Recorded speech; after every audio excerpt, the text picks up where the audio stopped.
बिस्मिल्लाहिर्रहमानिर्रहीम।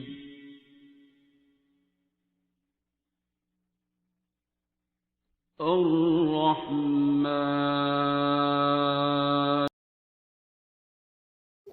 अगर आपने प्लानिंग की बात की तो कभी कभी एक क्वेश्चन अराइज होता है कि हुक्म तो ये है कि ऊँट बांध के तवक्कल करें। तो वो क्या पॉइंट है कि जब इंसान को समझ आ जाए कि मैंने अपना ऊँट बांध लिया है, अब मैंने तवक्कल ही करना है। बिकॉज़ हम तो टिल का ज़ोर लगाते हैं और जब नई कोई चीज़ होती है तो फिर कहते हैं कि अल्लाह की मर्ज़ी थी इसमें। तो वो क्या पॉइंट है, वो कैसे हम मेजर करेंगे कि अब हमारा अपना जो इसमें स्ट्रगल थी, जो कोशिश थी वो हो गई है, अब हमने अल्लाह पे छोड़नी है इस चीज़ को। उधर चले जाओ। हाँ, मैंने इतनी देर तक बिठाया कि आपने बात तो की नहीं। आपने बात है ही कोई नहीं। उधर बैठ जाओ जी। आपने अपने हिस्से की मैक्सिमम एफर्ट करनी है, जो अल्लाह की हदों में रहते हुए। मैंने कहा ना कि उसमें प्रेफरेंस आपकी अल्लाह होगी, चाहे वो दुनियावी टारगेट है। ठीक है, आप किसी बैंक में, किस प्रोफेशन में आप? मैं ACCA कर रहा हूँ। नहीं तो आप बैंक में लग जाते हैं। आपको वो कह देते हैं जी तुमने महीने का या साल में इतना टारगेट अचीव करना है, तुम्हारी ब्रांच में इतना कैश फ्लो होना चाहिए, इतना, मुझे टर्मिनोलॉजीज तो नहीं आती, लेकिन बहरहाल आपका इतना बैलेंस होना चाहिए या इतना अकाउंट में पैसे होने चाहिए। या अब आप अपनी सी एफर्ट करते हैं, जो भी आपने मार्केटिंग सीखी होगी, सेल सीखी होगी अपनी स्टडीज़ में और अपने प्रैक्टिकल के मुताबिक आप अपनी एफर्ट करेंगे।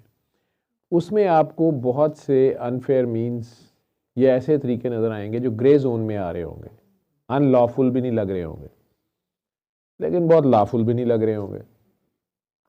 कुछ लॉफुल तरीके होंगे, वो आप कर रहे होंगे कोशिश। कुछ ग्रॉसली अनलॉफुल होंगे और आपको कई कोलीग्स, आपके सीनियर्स इवन करते नज़र आ रहे होंगे साथी, और आपको भी टेम्पटेशन भी हो रही होगी और करने वाले कह भी रहे होंगे यार कुछ नहीं होता, छोड़ परे, सारे ही लेते हैं, सारे ही करते हैं। अब अगर आपका उस दौर से ही मकसद अल्लाह है, प्रेफरेंस अल्लाह है, तो आपको अल्लाह तवक्कल चलना पड़ेगा। कुरान करीम में 2-3 चीज़ें ऐसी हैं, बेटा ये लंगर को जलील नहीं करो, इसको छोड़ दें, आप नहीं खाते तो रहने दें, इसको रख दें। हुक्म ये नहीं होता इसमें रोया पिटा जाए, हुक्म वो होता है जो कर गुजरता है बंदा। मुझे अफसोस है कि इतने सालों में हम में से हमारे बाबा एक बार कह दें सवाल ही पैदा नहीं होता कि वो काम ना, मेरी ढीर है।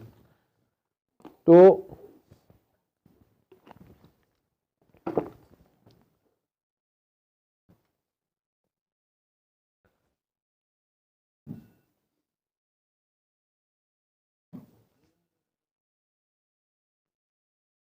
दो तीन जगह कुरान में ऐसी हैं। एक जगह है जहां अल्लाह कह रहा है कि यार इंसाफ किया करो। उसमें उसका जो मुझे मैसेज समझ आया, उसमें अल्लाह करीम कह रहे हैं कि इंसाफ करते हुए तुमने करीबी अजीज रिश्तेदार, इवन अपनी ज़ात को भी नहीं देखना कि यार ये तो मुझे नुकसान होगा, ठीक है, या ये तो मेरा भाई है या मेरा अब्बा है या बहन है या बीवी है या बच्चा है, ये सारा टेस्ट है आपका। ठीक है, जैसे सरकारी दौर में कहा कि यार मेरी बेटी भी अगर चोरी करेगी इसका भी हाथ काटूंगा, एक एग्जाम्पल दे दी कि लॉ तो सारों के लिए सेम होगा, आपको ही वो करना पड़ गया। तो आप उसमें एक और भी पॉइंट होता है, जो एक सिचुएशन ऐसी आती है कि मुजरिम जो है या सो कॉल्ड मुलजिम जो है, वो आपको पता चल गया या प्रूव हो गया कि है बड़ा गरीब है या बहुत उसकी रिसोर्सेज कम है, लेकिन ये प्रूफ हो गया कि उसने जुर्म किया है। आप उसको सजा देने लगे हैं, लेकिन आप सोच रहे हैं फिर नहीं यार बेचारा गरीब है ये वो अल्लाह कह रहे हैं कि तुम की ये चीजों का ना फैसला करो। अगर तुम्हारे जुम्मे इंसाफ तकड़ी आपके हाथ में आ गई है, रूल ऑफ लॉ की बात है, वहां पे इनमें से कोई चीज आपने नहीं सोचनी है।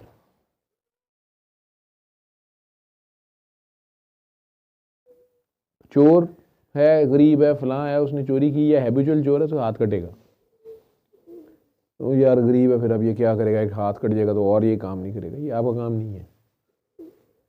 फाइनलिटी फिर आपको उसकी माननी पड़ेगी, या आप अपने आप को उसका अल्लाह से भी ज़्यादा हमदर्द साबित करने बैठ जाएंगे। इस नुक्ते को समझना आपने। यार गरीब है, छोड़ो परे, ये गाड़ी वाला जो बड़ी गाड़ी वाला है, ठीक है गलती इसकी है चिंची वाले की, उसकी गाड़ी पकड़ के रेंज रोवर उड़ा दी है इसने, गरीब है उसको क्या फ़र्क पड़ना है यार।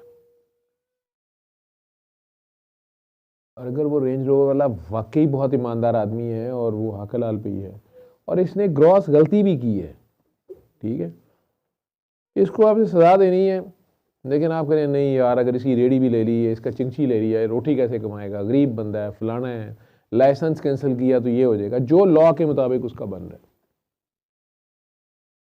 तो उसको इस हालत में, गुर्बत की हालत में किसने रखा हुआ है? अल्लाह के ही निज़ाम के तहत उस वक्त वो इस जगह पे है। हो सकता है कभी उसका दादा जो था वो शहर का अमीर तरीन आदमी था, ज़कात देता था, लेकिन इसका अब्बा अमीर होते हुए भी या साहिब हैसियत होते हुए भी कहीं मुस्तहकीन की लाइन में लग जाता था, सरकारी बैतुल माल लूटता रहता था जो कि गरीबों मजदूरों के लिए था, वहाँ से ज़कात का पैसा खा रहा था कुछ, उसी पैसे पे अब जो औलाद पैदा हुई है या पली है वो जेन्युइन मुस्तहकीन बन जाएगी, ठीक है, वो खुद एक मकाफात अमल से गुजर रहा है। आप हमदर्दी जता रहे हैं, आपको बैकग्राउंड कुछ नहीं पता, अब ये बेचारे का यार वही ठेला है, वही मैं कर दूंगा तो फिर क्या करेगा ये वो। आपका काम लॉ के मुताबिक सजा देना। आप उसे वो रीहैब और वो सारा कुछ करना चाहते हैं तो वो आप अपना नोट लिखें या उसके लिए ज़्यादा महकमा बनाएं या उसको देखें कि वो सजा के बाद क्या वो वाकई पशेमान है, क्या वो आइंदा की बेहतरी चाहता है, सच्चे दिल से तौबा कर गया तो फिर आप उसे रीहैब भी करें। इसी तरह मियाँ बीवी के बारे में अल्लाह ने हर जगह तलाक की ममानियत की है, या अल्लाह को हलाल चीज़ों में से वाहिद चीज़ जो नापसंद है वो तलाक है। लेकिन इसके बावजूद अगर किसी वजह से हो जाती है, सिचुएशन ऐसी आ जाती है, तो अल्लाह की एक आयत इस तरह से है कि यानी अगर तुम लोग बेहतर है कि अवॉइड ही करो तलाक को, आपस में बेहतरी कर लो, कई सूरतों में स्टेप वाइज अप्रोच भी अल्लाह ने समझाई। लेकिन अगर उसके बावजूद वाकई अगर दूसरा बंदा गैर शरई हदूद अल्लाह की क्रॉस कर रहा है, ठीक है, या आपको करने में मजबूर कर रहा है, या इस तरह की कोई सिचुएशन हो गई है, उसमें आप इस चक्कर में तलाक नहीं ले रहे कि नहीं यार अल्लाह नाराज हो जाएगा, नहीं, अल्लाह ने वैसे नापसंद किया इस अमल को, लेकिन अल्लाह ने साथ कहा है कि अगर अगला बंदा हदूद क्रॉस कर रहा है तो जन लीव हिम। और उसके साथ बड़ा प्यारी बात करता है कि मतलब ख़वातीन को कई बार डर होता है क्या करूंगी, आगे क्या होगा, कैसे होगा, वो कहते नहीं तुम मेरे पे तवक्कल करो, या पता नहीं अच्छा इंसान मिलेगा नहीं मिलेगा, या मर्द है यार अभी और बीवी दूसरी क्या करेगी, तीसरी क्या करेगी, क्या मिल जाएगा उसमें से, वो कह रहा है नहीं कोई चक्कर नहीं,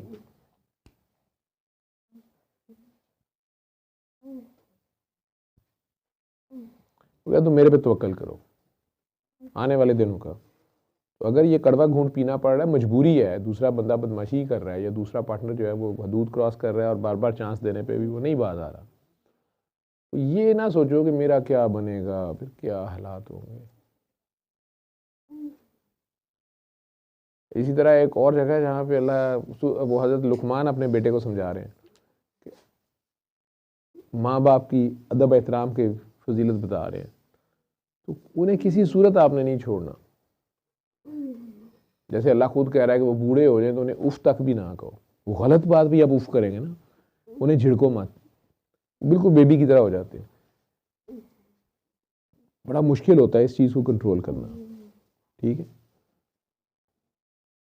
लेकिन दूसरी तरफ यहाँ पे कह रहा है, सूरह लुकमान की 15वीं आयत में आई थे, लुकमान अपने बेटे को समझा रहे हैं कि तुमने अगर माँ बाप जो हैं वो अल्लाह की राह से रोके, वो वाहिद जगह है जहाँ पे माँ बाप को छोड़ देना है, अल्लाह की राह नहीं छोड़नी, और या उस बंदे को ना छोड़ना जो तुम्हें अल्लाह की तरफ ले जा रहा हो। माँ बाप कह रहे हो कि आओ मंदिर चले, और वो बंदा कह रहा हो कि आओ अल्लाह की तरफ से, आओ अल्लाह की बात करें, वहां अल्लाह कह रहे हैं कि उस बंदे को ना छोड़ना, फिर माँ बाप को छोड़ना है छोड़ देना। लेकिन किस हद तक, ये मुझे ये चीज़ उसकी बड़ी प्यारी लगी, कहते कि मतलब ये इस मामले में उनकी बात नहीं माननी, वो कुफर पे आमादा कर रहे हैं तुम्हें, लेकिन जो कोई तुम्हें हक की तरफ ले जा रहा तो उसकी तरफ जाओ, लेकिन उनकी तरफ जो बाकी तुम्हारी जिम्मेदारियां हैं वो करते रहो। इस मामले में बस उनकी बात ना मानो, लेकिन ये नहीं है कि आप फारिग हो जाएंगे कि बस जी ये काफिर है तो बस मैं नहीं मिल रहा। तो बाकी नेकी के मामलात हैं वो करो उनके साथ, ठीक है। इसी तरह जो प्रोफेशनल लाइफ है, ये 3-4 मिसालें मैंने आपको दी हैं। प्रोफेशनल लाइफ में भी कई बार आपको, मैं अब almost at the end of my career हूँ, 3 साल में रिटायर हो जाऊंगा, ठीक है। अगर एज लिमिट बढ़ा दी गई या मैंने एक्सटेंशन ले ली, कोई पता नहीं वक्त का, ठीक है। और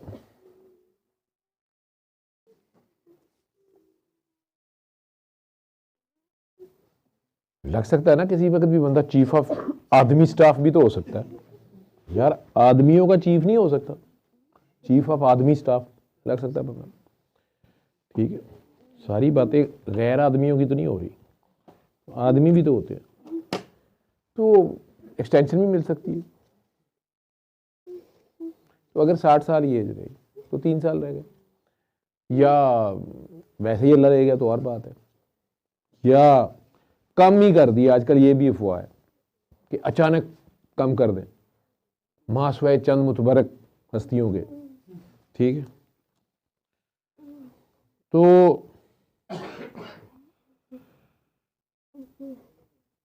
at the end of my career उस हिसाब से डॉक्टर तो रिटायर नहीं होता, प्राइवेट प्रैक्टिस जब तक उसका हाथ चलता है, गो आंख में जुम्बश नहीं, हाथों में तो दम है, हाथ भी कांप रहे होते, नुस्खा लिख रहे होते।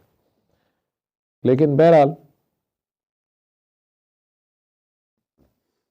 मैं पीछे अपने कैरियर को देखूं, मेरे पे 2-3 बार ऐसे टफ टाइम आए।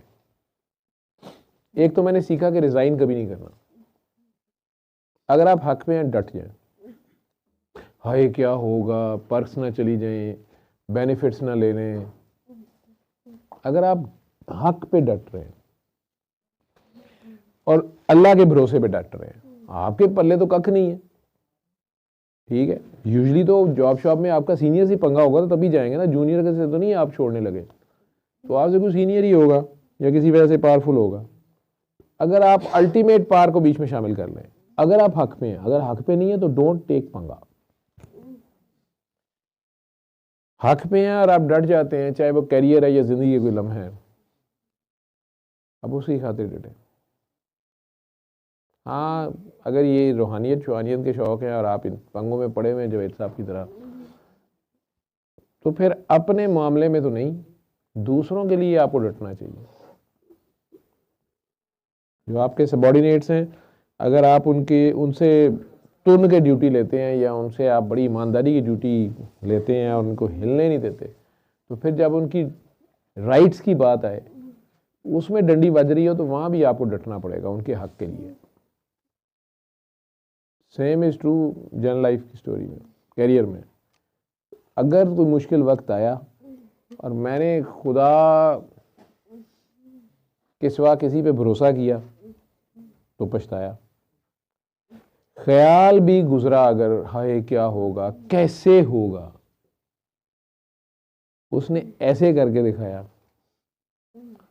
अपने आप में शर्मिंदा हो गया कि यार ये सोचा भी क्यों था कैसे होगा। क्योंकि इंसान अपनी रिसोर्सेज और अपनी कैपेबिलिटीज़ के हिसाब से रहता है ना, रियलिस्टिक अप्रोच तो रखनी होती है। लेकिन अगर आप वो काम अल्लाह की खातिर कर रहे हो, हक पे डट रहे हो, मैं आपको बता नहीं सकता कि कैसी कैसी डिवाइन इंटरवेंशन होती है एट द 11th आवर। एक बार दांतों को पसीने दिलवा देता है, ठीक है, लेकिन आखिर में कई बार कहता है अच्छा क्या मसला था ये या ये लो। और इंसान भी ऐसी चीज़ है कि वो टफ तरीन सिचुएशन से निकल के जो ही वो काम होता है, मेरी तो ये औकात है, जो ही वो जो इम्पॉसिबल नुमा काम जो है ना, वो अचानक ऐसे हो जाता है, ना हो तो कई कई साल फंसा रहे, होने लगता है तो ऐसे हो जाता है। वो जितनी टेंशन और जो सारा कुछ होता है, अब उसके बाद एकदम ऐसे भूलते हैं जैसे पहचानते ही नहीं। ये खसलत है मेरे जैसे काफियों में। और फिर जब वो पकड़ लेता है तो ऐ अल्लाह अल्लाह अल्लाह, साथ ही अल्लाह अल्लाह शुरू हो जाएगी। लेकिन उसका ज़र्फ है, वो नवाजता है। करीम कहते ही उसे जो पकड़ के छोड़ दे, इसकी ग्रिप बहुत सख्त है, काबू पा ले लेकिन आयश कर। बंदा हैरान हो के अपने पुर्जे चेक कर रहा होता है, यार मैं बच गया, ये क्या हुआ है?